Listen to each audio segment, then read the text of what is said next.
Chapter 8 A Scholar of Destiny. By the time Ekon returned to the temple of Lkossa, dawn had shrouded it in mist. He started at the old building at the grand alabaster staircase gleaming in the morning light. It was composed of 27 steps, in theory, a good number. That was the only good thing he had thought about in recent hours. For the better part of the night, he had wandered the city's empty street lights, letting the count of his footsteps numb his mind. 75,621 steps at last count. The walking had helped him delay in the inevitable for a time. But now the sun was peeking over the eastern horizon. He could avoid the day no longer. He eased through the same front doors he had entered the night before, but instead of following the corridor that led to the worship hall, he took a narrow side stairway up to the dormitories. They were quiet at this hour, a line of closed doors muffling the sounds of his sleeping co-candidates. He padded down the passageway to the last door on the right, then opened it with a sigh. In truth, it had never been much of the bedroom. Wall to wall, it was only 7 feet long, and there was always a faint smell of mildew in its air. The furnishing was sparse: a narrow bed, a rickety nightstand, and a second-hand trunk for clothes and books. A tightness constricted in his chest as he looked around. After today, this wouldn't be his bedroom anymore. He wouldn't be allowed to stay in the temple. Sometime this morning, while Fahim and Shumari were moved to the larger and nicer chambers befitting anointed sons of the six, he had to move to, he realized. He wasn't sure. He and Kamau had essentially grown up in the temple. Their family home was gone, sold shortly after Baba's death. That house belonged to a chapter in his life that was no more, the chapter his mother had lived in. White hot pain seared through him at the thought of her. He couldn't remember the details of her face anymore. He had only been 4 years old while she had left one night. In his memory there was a brief glimpse of her, a flash of copper eyes, short curly hairs, a birthmark on her shoulder, but they never lingered. It forced him to cling tight to the things he could remember, like silver bangles, catching in sunlight, a sweet scent he knew but couldn't place. What would Mama have thought if she had stayed to see what became of him? Again, he heard Father Olufmi's voice. Effective immediately, your candidacy for the Sons of the Six has ended. You are dismissed.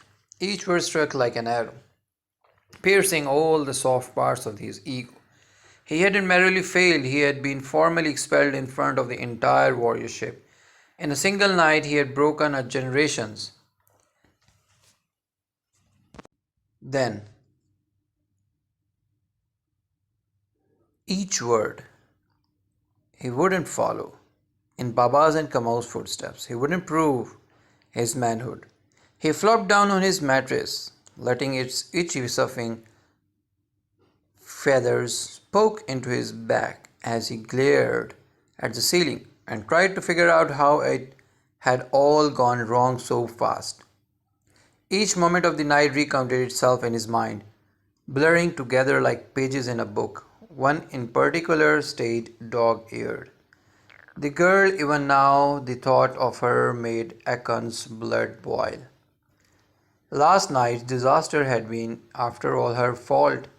But then there was another feeling, uncomfortable and harder to identify. Something plucked within him when he remembered her eyes, strangely bright against the night. They had been brown like his, but they had held something within them, a glow like two embers cooling in the hearth. He had tried for hours to forget them, but you let her go. Shumari's accusations curdled inside him like bad milk, leaving a sour taste in his mouth. Why? Why, it was a question he hadn't been able to answer as he had walked in the city's streets alone. Why did you let her go? Thinking of the girl also made him think about the events that had unfolded just before he had released her. When he had found a very different set of eyes in their darkness, that pair hadn't been brown or warm, they had been cold, black, and utterly unfeeling. He had belonged to something he knew, the Shetani. He shivered. It had been 10 years since he had last seen the creature. Not that anymore, and anyone else knew that. He remembered the fear that he had felt the moment he had seen it again. The weight had dismantled him entirely, unbidden. All the old images returned. He saw flashes of the greater jungle with blood on its leaves, envisioned vines covered in thorns. He saw a dead body that looked like no. Ekon shook his head, barely noticing the way his fingers had automatically started their dancing. 1, 2, 3. He saw Baba's face. 1, 2, 3. He saw the Shetani's teeth. 1, 2, 3. He saw the girl. His eyes narrowed. That girl, whoever she had been, he had told the Shetani go, and without hesitation it had obeyed. He had never seen anything like it. The Shetani was a promorder monster responsible for the deaths of the countless people. It should have killed them both, but it hadn't. It hadn't done the opposite. The same persistent question ricocheted in his mind. Why? Why, Ekon? Someone gently rapped against the other side of his bedroom door, and Ekon sat up. It opened. A frail old man entered the room, the ghost of a smile on his withered face. His chestnut skin was wrinkled and thoroughly spotted, as though age had been welcomed as a friend instead of an adversary. Ekon flinched. In the chaos of the last night, he had forgotten all about Brother Ago. I hoped I had seen you. The elderly man offered a small nod of greeting. Moved as fast as I could from my chambers after morning prayers, but these old legs just aren't what they used to be. He lifted the hem of his robe. It was deep blue, as finely made as Father Olufme's, but far looser on his bony frame. You know, lately they have been moving. Moving?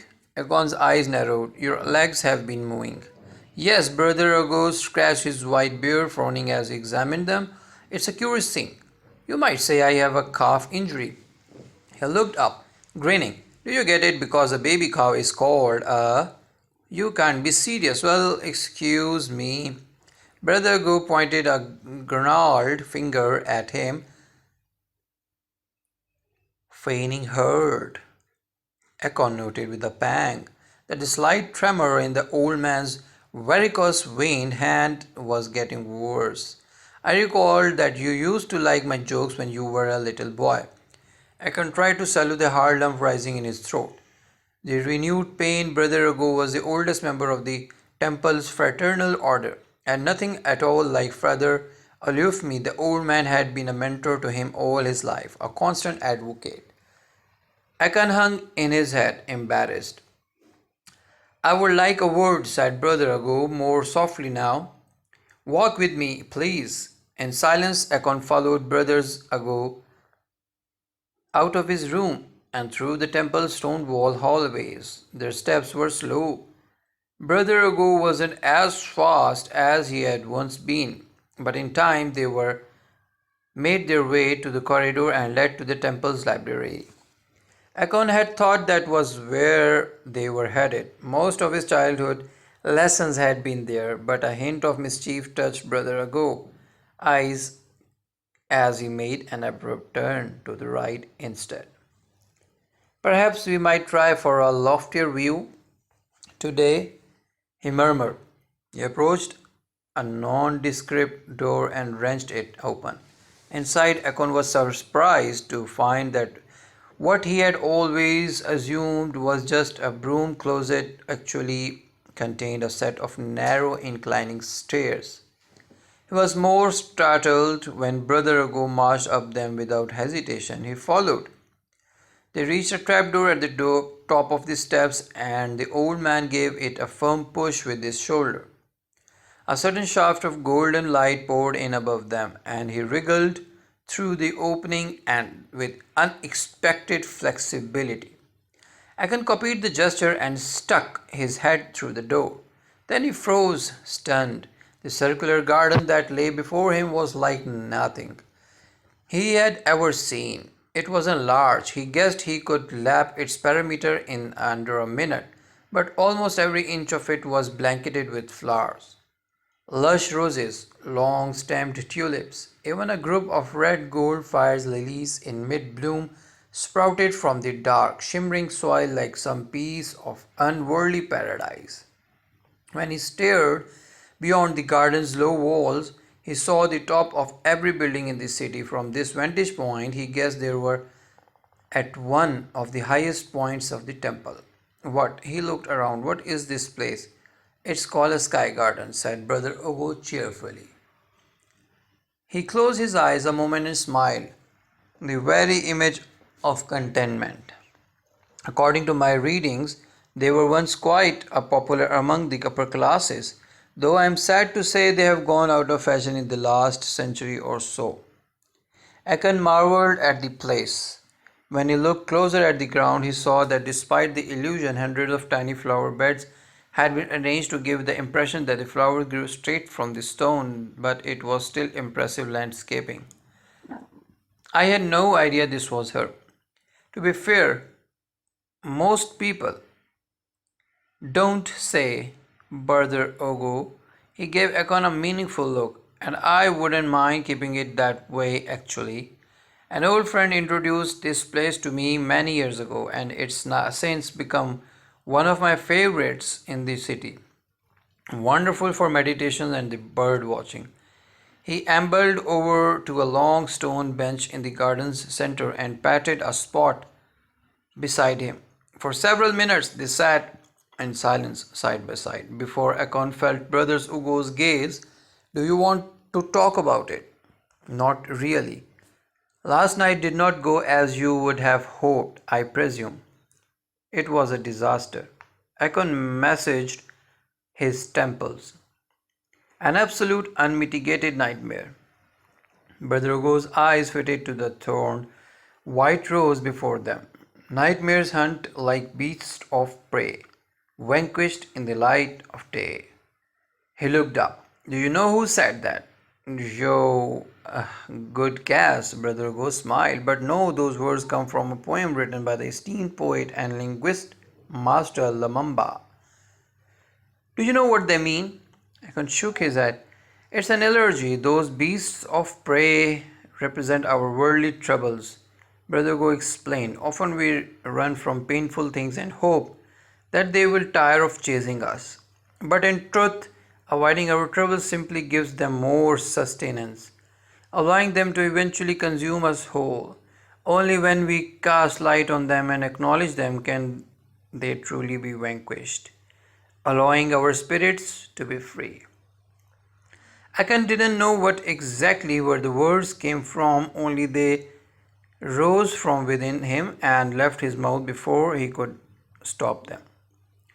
Brother, could I ask you about something? Brother Go smiled. Of course. I wonder what you know about the Shetani. The Shetani? Oh, the old man's voice sharpened at once. Akan regretted asking. Sorry, no, brother. Brother Go shook his head, even as Ekon thought he saw something in the old man's eyes imperceptibly change. There is no need to apologize. I was merely surprised, though perhaps I shouldn't be. You of all people would certainly have questions about the creature. I was grieved to hear of its latest attack, such senseless violence. He leaned back slightly on the bench and interlaced his fingers. What is it that you want to know? Akan paused, considering a part of him wanted to tell Brother Ugo's everything he had seen last night about the old woman, the strange girl, and his actual encounter with the Shetani. But something held him back. Instead, he said, I just wondered what factually known about it, where it came from. Brother Ugo gave him a measured look, as though evaluating. But before he answered, The Shetani's attacks began nearly a century ago, right after the rupture, he said quietly. In fact, much of the reason Jabas and Gidis don't get along today is because of the creature. Both blame the other side for its terror. Over the years, there have been many attempts to find it, thwart it, even bargain with it, but none have been successful. We at the temple have done our best to keep a record of its death toll, but even that is a sometimes difficult task. To my knowledge, no one has ever seen the monster in person has lived to tell the tale. Except for me, Ekon thought, me and that girl.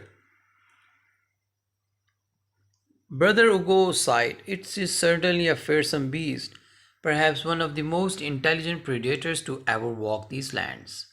Ekon tempered a sudden, inexplicable anger. It irritated him to hear his own mentor talk about the Shetani with any kind of respect or admiration. That beast, that monster had taken so much away from him. First his father, and now his chance to be a warrior. If the Shetani hadn't come to the night zoo at all, he would have arrested that girl without hesitation and solidified his place as a loyal son of the Six. He had thought everything led back to her, but he had been wrong. It all led back to the monster. It did not intend to upset you.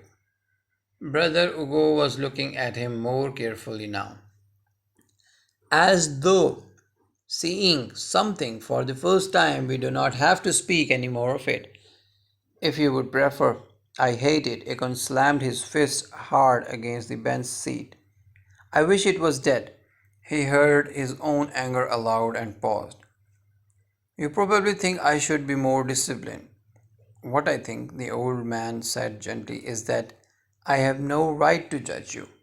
Ekon, I think you are hurting, and if you want to talk about it, I will always be here to listen. Ekon sighed. This hadn't been what he had expected this morning. If anyone had a right to be angry with him, it was Brother Ugo. His mentor had spent years molding him into the strongest possible candidate for the Sons of the Six. Now it was all wasted. The words tumbled from him. My life is over. A hint of surprise, then of mirth, touched Brother Ugo's eyes. Well, that seems generous given your age. It's done, brother. Ekon wanted to look anywhere else, but the old man's gaze held his. I had a chance to be something, the only thing I know who to be. Joining the Sons of the Six was what I was born to do. It was my destiny. Funny, Brother Ugo, white brows came together like kissing caterpillars. I didn't know you were a scholar of destiny, able to divine the future. Ekon opened his mouth, but the old man continued. Destiny is not a single path, but many. Ekon, some are as straight as an arrow, others twist and tangle like thread. Our duty is not to question them, but to follow them. Easy for you to say.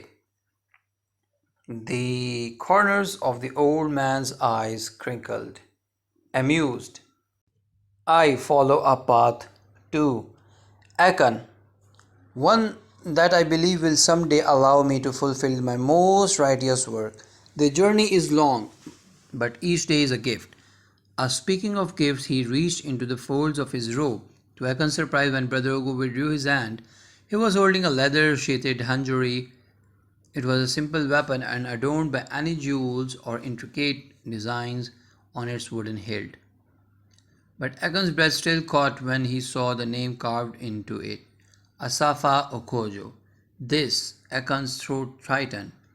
He blinked hard, hating the tears that stung his eyes. This was your father's, Brother Ugo confirmed, found on his person after the accident. I've kept it for many years. In traditional circumstances, it would have gone to your older brother when he came of age 2 years ago. But he gave Ekon a smart smile. Before pressing the hilt into his hand, you must forgive an old man's sentimentalities. Ekon stared at the blade, feeling it new weight of his palm. It was crafted in an older style, not as sophisticated as he was used to, but he instantly felt a deep attachment to it. Thank you, brother. Brother Hugo nodded to a dagger. A wise man keeps his weapons sharp, but his mind sharper. He paused, thoughtful. The words were composed by a rather excitable master of this temple called Gravicus. Curious fellow. I believe Father Olufme has several of his work in his study. He keeps the oldest volumes there. I really must inquire. Ekon let the old man's words fade to a faint buzz in the background. He was still staring at the Hanjari. Feeling the goosebumps on his skin, his Baba had held his blade, and he had kept it with him until the end. He didn't know whether to be awed by the knowledge or terrified. Ekon. He looked up. Brother Hugo had stopped musing and was now staring at him again. I wonder, was there a particular reason you wanted to know more about Shetani? Ekon tried to sound offhand. After Kamau, he probably trusted Brother Hugo more than anyone else in the world. But he still wasn't ready to talk about what had happened last night. So he made himself shrug. I guess I was just curious. Ah, Brother Hugo said sagely. Curiosity killed the cat, but satisfaction brought it back. Ekon massaged the bridge of his nose. Is that another one of your terrible old man jokes? Brother Hugo crossed his arms, indignant. As a matter of fact, it is not. He paused, stroking his beard. Though now that you mention it, I did hear a rather crude one recently about a pig, a farmer's wife, and an Iloko who walked into a tavern. I can let Brother Hugo's words about destiny and the Shetani steep in his mind as he left the sky garden and wandered the temple.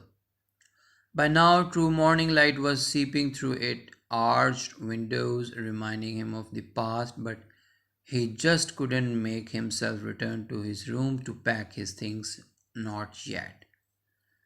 He didn't realize where his feet had led him until he had reached a short corridor, darker than most polished scenes. Every few feet keep it faintly illuminated at all times. And Akan didn't have to look at the distinctly black granite walls to know where he was. Memorial Hall. Involuntarily, his fingers traced along the cool stone. Nearly every inch of it was covered in tiny inscribed names.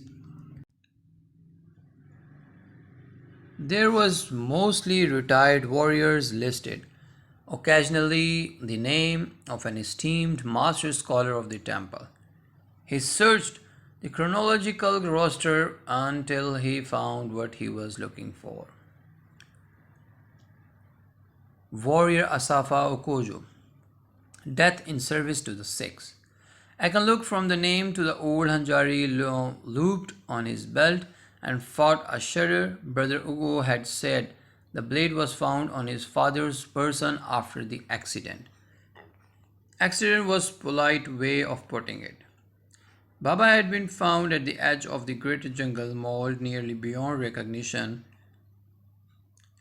Akan tried to remember the better things. The crinkles about his father's dark eyes were those better things, just like the faint recollections he had of his mother never lingered in his mind. In their stead, far uglier images plagued him. He envisioned an overgrown jungle, a body face down in its leaves.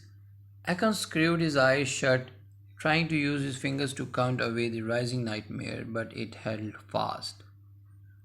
He watched Baba's body rise from the dirt, mouth open in a silent scream as a creature stalked forward, a being with wretched black eyes and blood dripping from its maw. And then Ekon wasn't 17 anymore, he was just a little boy, a boy who had seen everything. A boy who had said nothing, thought I had found you here. Ekon turned. He hadn't heard Kamau enter the hall.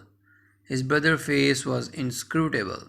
In the sconce's flickering light, he noted Kamau looked even more fatigued than usual.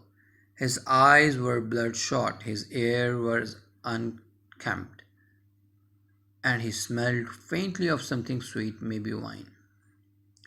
I didn't get much sleep, he said. Reading Ekon's mind, Father Alufmi called for an emergency meeting a few hours ago.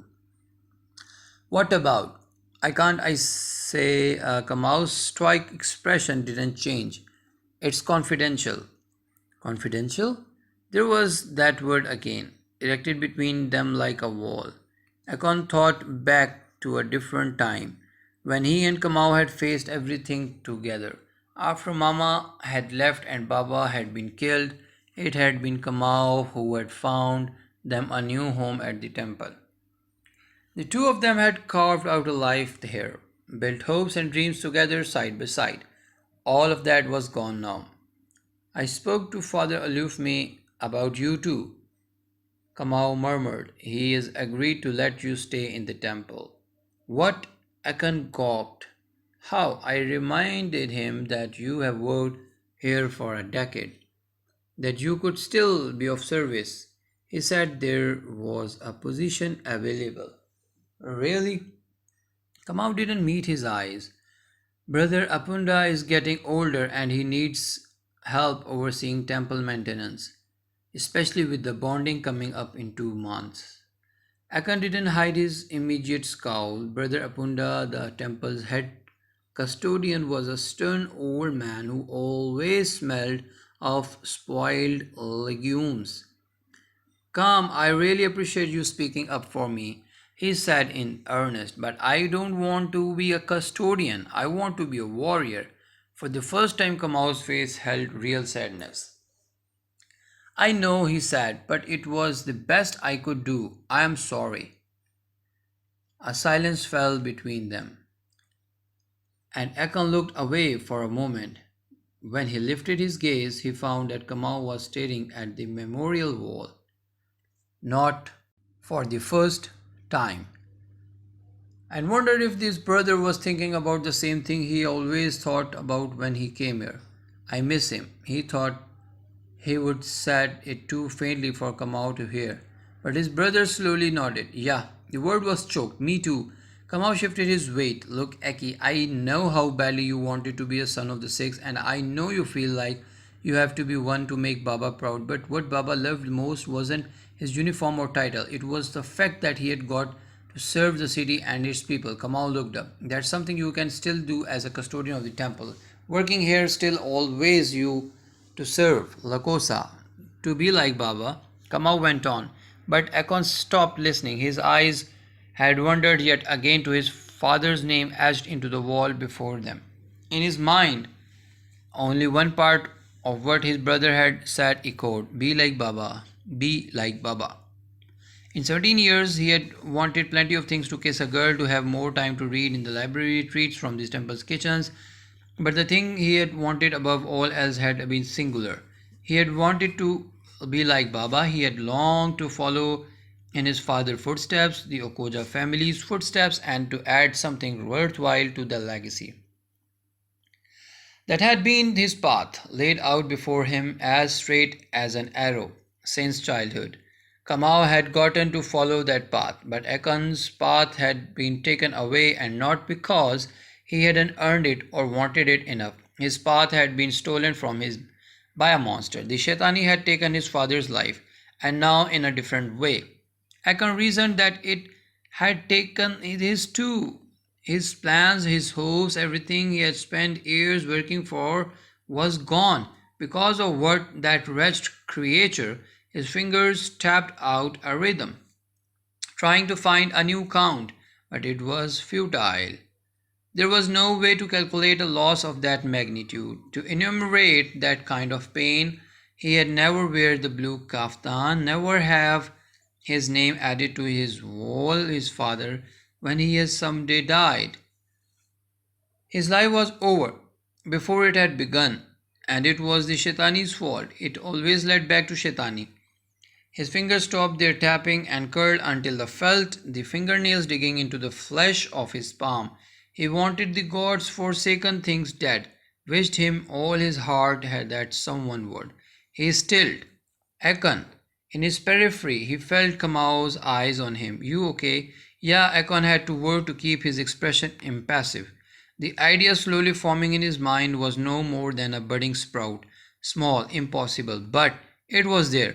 He was scared to think about it, to even entertain the notion, but he found that once he had acknowledged it, its roots dug into him, refusing to let go. He chose his words carefully. I think I've just figured it out. What Kamau frowned, visibly confused. What are you? My rites of passage. Akon muttered to himself. Killings? I could, yes, then everything would be fixed. Ekon ignored his brother's arched eyebrow and started to pace. He knew it probably looked strange, abrupt, but he didn't his best. And thinking when he was in motion, counting something, at once his fingers picked up where they had left off. He listened to the sound of his sandals slapping against the temple's stone floor as he let the idea unfurl in his imagination. Aki stopped, short, feeling dazed. Kamau was staring at him, his expression a cross between mild amusement and genuine concern. Let me in, he said softly. What are you talking about? Akon swallowed. They was alone in the corridor. There was no one else around. But he was still almost afraid to speak to the words. He lowered his voice. I think I know a way to get Father Alufmi to consider my candidacy for the Sons of the Six. At once Kamau face fell. No longer did he look amused. Now his expression held distinct pity. He sighed, and this sound hurt more than Akon expected. Akon, hear me out. Akon raised a hand, speaking quickly. He tried not to notice that Kamau was staring at his counting fingers with a disapproving frown. I failed my final rite of passage. I had heard him to say the truth aloud, but he forced himself to do it. But what if there is another way for me to prove a Father Alufmi and the brothers of the temple that I am capable? Kamau's frown deepened. What do you mean? I mean, what if a candidate performed an act no other son of the six has ever managed to do? Something that improved the lives of every single person in this city. Surely that would make Father Alufmi reconsider. It might. Kamau shrugged. But that act would have to be truly extraordinary. It would have to be something like killing the Shetani. It seemed to take Kamau a moment to process the words. Akon watched as understanding dawned on his brother's face as his mouth and eyes simultaneously widened in horror. Akon, he whispered, no, think about it, Cam. Akon closed the gap between them and bowed his head. If I could find it, if I killed it. Kamau shook his head. Akon, listen to me. You can't. You know, I'm not as incompetent as you think, said Akon mulishly. I trained in this temple same as you. Kamau looked pained. It's not that it's his words trailed off and Akon jutted his chin. Tell me, Kamau shot a furtive look over his shoulder. You can speak to no one to this. Akon nodded. You can't go after Shetani because a hunting party is being assembled to do the exact same thing as we speak, said Kamau in a rush. Ekon drew a sharp breath. A hunting shh. He closed his mouth, but repeated his brother's words in his head. A hunting party. For the first time in a decade, Father Lufmi was going to select warriors to go into the greater jungle in search of a Shetani. To be chosen for it would be an unmatched privilege, the highest distinction and honor. Who has been asked to join? It was the first question that came to him. I don't know all the names yet, said Kamau. Father Olufmi is still making his selection. He wants to make sure there is good balance between novice and experienced warriors in case. In case no one make it back, Akon finished the unspoken words. He nodded to his brother, are you going? He didn't bother to ask if he was one of these ones selected. Kamal looked uncomfortable. I haven't decided. The meeting you had just left, that was it was about, wasn't it? Kamal didn't speak. But his eyes held the answer. If you go into the greater jungle looking for the Shetani, you need to understand that you won't just be contending with what's already in there. The sons of the Six will be hunting too, the Yaba way. Akon swallowed. He knew the rules of the Yabahari, his people's traditional way of hunting. No mercy. The warriors going into the jungle would be looking out only for themselves, and anyone else would be treated like the enemy. He would be treated like the enemy. I know the way of the sons of the Six hunts, he said with confidence that he felt, which means I know how to avoid them too if I just stay out of it. Akon, listen to me. Kamau's voice had changed and he sounded like a true warrior now, more stoic and serious. This is not a game. The sons of the Six and the Shetani are each bad enough on their own, but then there's greater jungle itself. You have never even been it before. Akon chose not to mention that. Technically, that wasn't true. Hunting for the Shetani in there won't be like a training you have done here in the city. Kamau continued, if you make a mistake out in the sparring lawns, it costs you the match. But if you make a mistake in the jungle, he paused, it might cost you your life, a price I am willing to pay. Ekon drew himself to his full height. Growing up, Kamau had always been slightly taller than him, but in the last year he finally had a growth spurt. They were mirrors of each other now, two identical pairs of dark eyes level with each other. You said so yourself just last night. I'm an Okojo. I was born to be a warrior, and it is in my blood, same as it in yours, it is on our roots. Kutoka Mizizi, remember? Kamau shook his head. Ekon. Faith and fortitude. Ekon stepped forward. Last night Father Olufmi said a true son of this son has faith or fortitude. Killing the Shetani would prove I have both. Kamau's expression hardened. I might remind you that I am honor bound to report information like this to Father Olufmi and the brothers to the temple. Calm. Ekon's voice was barely a whisper. Please. He wasn't sure if it was the plea per itself or perhaps the way he said it, but slowly Ekon watched something in Kamau's expression waver. It was a minimum, a single crack in an invisible armor, but it was enough. Like that, Kamau wasn't a captaini anymore. He wasn't even a warrior, he was just an older brother. He wasn't a warrior Okojo, he was a camp, a boy who had once snuck with Ekon from the temple to remote trees down to the kitchens for late night feast of red grapes and mango juice. He was a Cam who had first taught Ekon how to properly hold a hanjari and who patiently drilled with him for days until they got it right. He was a boy who intimately knew what it had been like to lose two parents because he would lost them too, and he was Cam, the brother who had never betrayed him. I won't tell Father Lufmi, Kamau said, unless he explicitly asks his. If he does, you need to know I will have no choice but to answer truthfully. Ekon nodded. His brother had sworn a holy oath of fealty. His promise was the very best he could offer him as an anointed warrior. Even then, he knew Kamau could lose his position as a captain for keeping his secret at all. Thank you. Kamau put her hand on his shoulder. Gather your supplies quickly and get going as soon as you can. He instructed. There was a fervor in the command. Father Olufmi will probably need a few more days to organize a hunting party, and you need to stay ahead of us. Keep off the more obvious paths, but don't go completely off trail or you will end up lost. Also, try not to leave tracks. He gave Ekon a meaningful look or anything else that would allow you to be followed. Ekon nodded. I won't. Remember that you know from your training. Be resourceful. I will. Come on, nodded. You also need to understand that once you go, you will be absent without leave, subject to punishment. Father Lufmi won't punish me, said Akon quickly. Not when I bring him what he wants, that thing's had. Kama offered a half smile before his expression grew more solemn. Promise me one thing, Eki. Abruptly his tone changed. Promise me that whatever you do, you won't let trying to find that thing be more important than your life. I can't.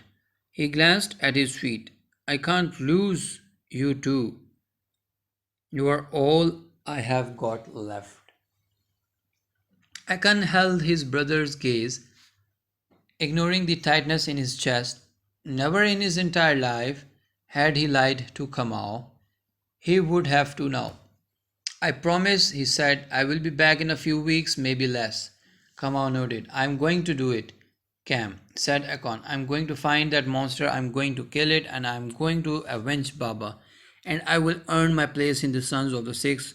He promised himself, if it's the last thing I do, the Shetani had stolen his destiny, now Akon would steal it back. End of chapter 8.